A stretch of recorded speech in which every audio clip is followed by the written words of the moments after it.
Kali ini kita kembali bahas anime isekai atau anime bergenre fantasi di mana tokoh utamanya menjalankan kehidupan di dunia lain dengan cara bereinkarnasi, berteleportasi, atau karena tiba-tiba terjebak di dunia lain dengan alasan yang belum diketahui. Berikut pembahasan anime isekai dengan tokoh utama kuat hingga overpower. Fantasi Bisoujo Juniko Ojisanto menceritakan kisah petualangan dua orang pria di dunia lain. Semuanya berawal ketika Tachibana Hinata dan temannya didatangi oleh Dewi untuk dihidupkan kembali di dunia lain karena salah mengira bahwa Tachibana telah meninggal. Tapi karena sudah terlanjur bertemu, maka Dewi itu pun tetap mengirimnya ke dunia lain, tak peduli dengan kondisinya yang masih baik-baik saja. Dewi itu kemudian mengabulkan keinginan apapun yang mereka katakan ketika masih berada di dunia asalnya. Karena Tachibana iri dengan kepopuleran Jinguji, maka secara tidak sadar dia berkata ingin terlahir menjadi perempuan yang populer. Keinginannya itu dikabulkan oleh Dewi, sehingga Tachibana terlahir kembali sebagai perempuan dengan kecantikan tiada tara. Sedangkan Jinguji mendapatkan berbagai skill yang berhubungan dengan perkataan yang dikatakan sebelumnya. Dia bisa mengeluarkan pintu yang terhubung dengan tempat tinggal Tachibana, serta memiliki skill serangan dan pertahanan yang sangat kuat. Pada awalnya mereka dikirim untuk menjadi pahlawan, tapi kemudian menjadi terpaksa harus mengalahkan Raja Iblis untuk mengubah kembali Tachibana menjadi laki-laki, serta untuk menghilangkan kutukan pesona yang membuat Tachibana dan Jinguji merasa saling menyukai. Kenja no Deshi wo Nanaru Kenja. Dalam game virtual MMORPG terdapat pemain berbakat yang dijuluki sebagai 9 petapa. Di antara mereka terdapat sosok petapa yang bekerja sama dengan raja, yaitu penyihir pemanggil bernama Dunbluff. Berbeda dengan kebanyakan pemain lain, Dunbluff dan Raja Solomon selalu mengumpulkan informasi sebelum bertarung, sehingga pada akhirnya mereka berhasil memenangkan pertempuran. Pada suatu ketika segerombolan monster mendatangi wilayah kerajaan, dan Dunbluff kemudian memanggil pasukan tempur kuat untuk mengalahkannya. Meskipun kalah jumlah, tapi karena pimpinan musuh berhasil dikalahkan, maka dia bisa membasmi seluruh monster dengan mudah. Namun beberapa hari kemudian dia menghilang. Lalu 30 tahun setelahnya, Dunbluff terbangun kembali sebagai perempuan muda. Hal itu terjadi karena tidak sengaja dia menggunakan item khusus yang hampir kadaluarsa. Selain itu, game virtual yang selama ini dia mainkan telah mengalami banyak perubahan. Para pemain yang pada awalnya memainkan game VR MMO seakan menjadi hidup di dunia nyata. Mereka menjadi bisa merasakan seluruh panca indera, dan semua NPC atau karakter tanpa pemain menjadi hidup seperti manusia biasa.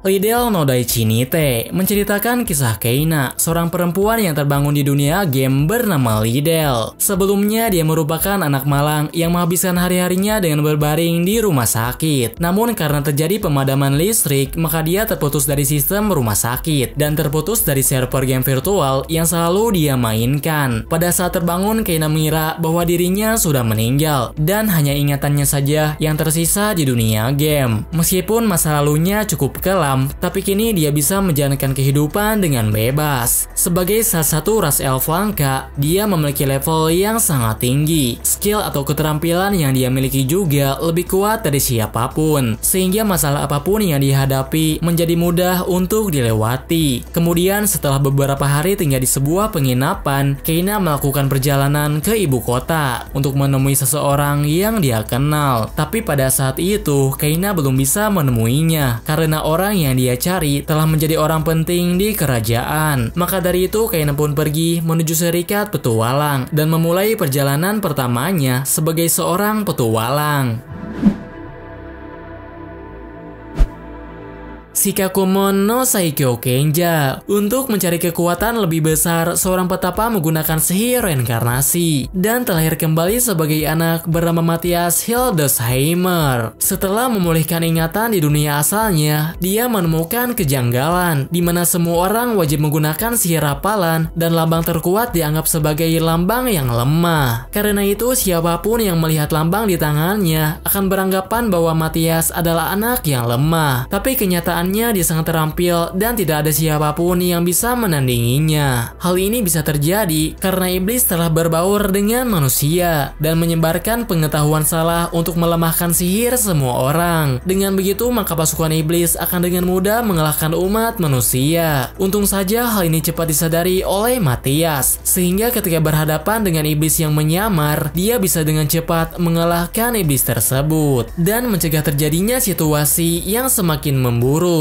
Bagi Matthias, membasmi satu atau dua iblis terbilang sangat mudah. Namun karena kemampuan semua orang melemah, maka pencapaian dia dianggap sebagai prestasi terbaik dalam sejarah. Matthias yang pada awalnya diremehkan seketika dikenal sebagai pahlawan muda.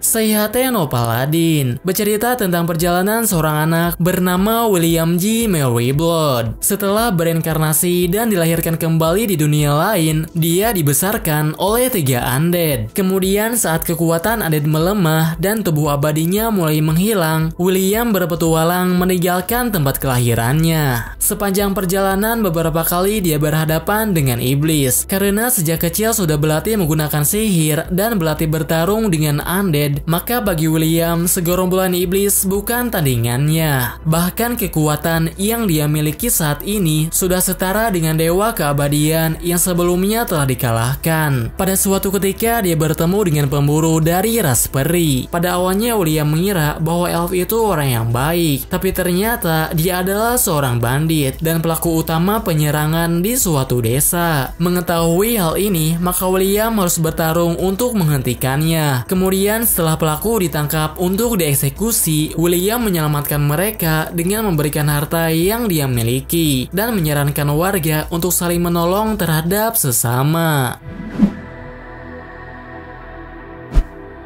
Shinkanomi Shiranai Uchi ni Kachigumi Jinsei berlatar di dunia fantasi di mana keberadaan para petualang sangat dibutuhkan. Selain petualang, di sana juga terdapat pahlawan yang dipanggil untuk menyelamatkan dunia dari berbagai ancaman. Semuanya berawal ketika Hiragi Seiichi dan teman-temannya dipanggil ke dunia fantasi untuk bertarung sebagai pahlawan. Tapi karena Seiichi selalu diremehkan, maka tidak ada siapapun yang ingin berkelompok dengannya. Akibatnya Seiichi terpisah dengan teman-temannya dan berpindah ke tempat ekstrim yang dihuni monster berlevel tinggi. Meskipun pada awalnya kesulitan, tapi karena dia telah memakan buah evolusi, maka tiba-tiba kemampuan fisik dan sihir milik Seiichi berubah menjadi sangat kuat. Kekuatan tempur Seiichi berkali-kali jauh lebih kuat dari teman sekelasnya yang telah ditransfer ke tempat aman. Di awal perjalanan, Seiichi juga ditemani oleh gorila yang berevolusi menjadi manusia. Singkat cerita, mereka pergi menuju kota dan mendaftarkan diri menjadi anggota serikat petualang. Sejak saat itu, Seiichi mendapatkan rekan baru yang akan selalu ada untuk menemani petualangannya. Suisei no Gargantia bercerita tentang prajurit yang terseret ke suatu dunia ketika sedang berperang di luar angkasa. Seorang pria bernama Ledo merupakan prajurit yang berperang dengan alat tempur canggih bernama Chamber. Sejak Chamber ditemukan, tak ada seorang pun yang dapat menghancurkannya. Alasannya adalah karena peradaban di dunia tersebut sudah tertinggal jauh dibandingkan dengan peradaban di luar angkasa. Tak lama setelah Ledo terbangun, dia mendapatkan informasi dari Chamber bahwa dia sedang berada di suatu planet yang sangat jauh dari tempat asalnya. Oleh karena itu, dia tidak bisa menghubungi siapapun dan harus mencari banyak informasi tentang dunia tersebut karena budaya dan peradabannya sangat berbeda dengan apa yang dia perkirakan. Jika tidak berhati-hati, maka dia akan mendapatkan masalah seperti yang terjadi sebelumnya. Ketika bajak laut menyerang, Ledo memutuskan untuk memusnahkannya. Dan hal itu memicu kemarahan orang-orang di sekitarnya. Alasannya adalah karena selama ini penduduk di dunia itu sangat menolak aksi pembunuhan.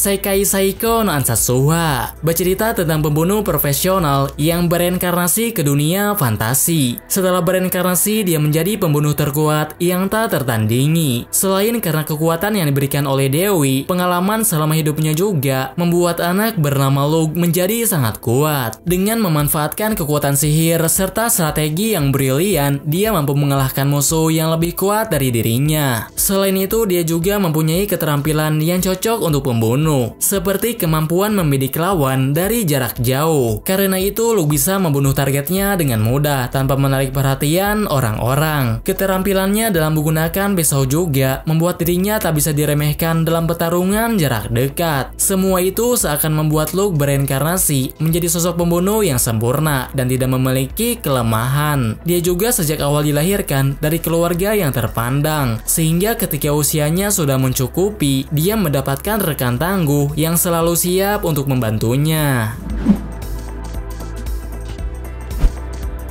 Sengoku Otome, pelajar bernama Hideyoshi, sering mengalami masalah, terutama ketika berangkat menuju sekolah. Pada suatu ketika, dia mengalami masalah yang lebih rumit, di mana dirinya bertemu dengan seseorang yang sedang mengaktifkan sihir. Kemudian kekuatan sihir yang aktif itu memindahkannya ke dunia lain, atau dunia di masa lalu yang sedikit berbeda dengan sejarah. Di sana Yoshino diselamatkan oleh panglima yang bernama Oda Nobunaga. Karena tidak mengetahui jalan pulang, Nobunaga juga memberinya kesempatan untuk tinggal di rumahnya. Akibatnya semakin hari, Hideyoshi bisa beradaptasi di dunia tersebut. Nobunaga merasa bahwa Hideyoshi akan sangat berpengaruh terhadap negerinya. Maka dari itu, dia pun menugaskannya untuk menemukan jerah merah atau suatu perlengkapan tempur yang dipercaya bisa menjadikan penggunanya untuk menguasai seluruh negeri. Pada awalnya, Hideyoshi terlihat sangat lemah. Namun ketika dia berhadapan dengan Mitsuhide, ternyata Hideyoshi memiliki keterampilan dalam menggunakan tombak. Kemampuan itu muncul tiba-tiba karena terinspirasi oleh salah satu pemeran di acara TV.